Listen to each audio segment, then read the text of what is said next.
Hello and welcome to the video. If this is your first time here, my name is Mike. If you've been here before, my name is still Mike, but you would have known that already. Why does a place like Cadogan still hold a rodeo every spring even though fewer than 110 people live there?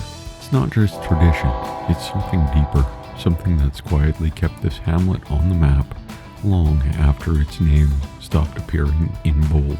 Cadogan sits in central Alberta, tucked just south of Highway 13, surrounded by prairie and sky.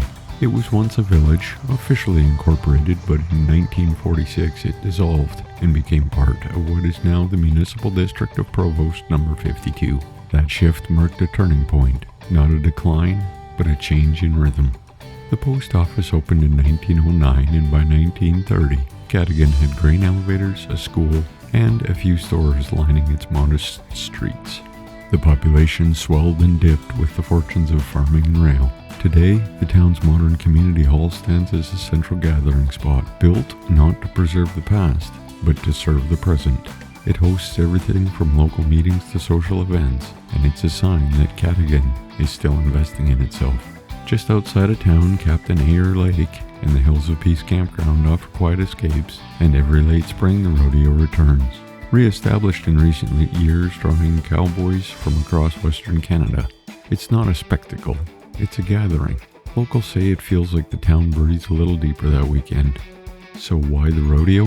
Why does Cadogan, with its small population and quiet streets, still rally around this event? The answer lies in its history. Not just as a farming hub, but as a place built on community resilience. When Cadogan gave up its village status in 1946, it didn't fade, it adapted.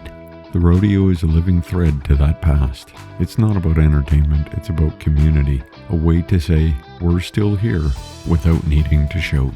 Today, Cadogan is a hamlet with fewer than 110 residents. It's not growing fast and it's not trying to, but it's steady.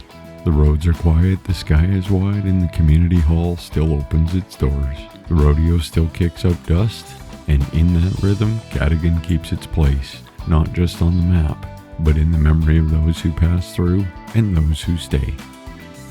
So if you've enjoyed this little journey, give that like button a tap. It's free and oddly satisfying. If you haven't subscribed yet, just know I share a new small town story every week, weather permitting of course. Feel free to pass this along to your aunt, your neighbor, or that one friend who still thinks Alberta ends at Calgary. They need this more than they know. And you'll find gradient imaging on Facebook, Instagram, and TikTok, because apparently I'm not busy enough. But until next week, drive safe, wave at strangers, and take the scenic route.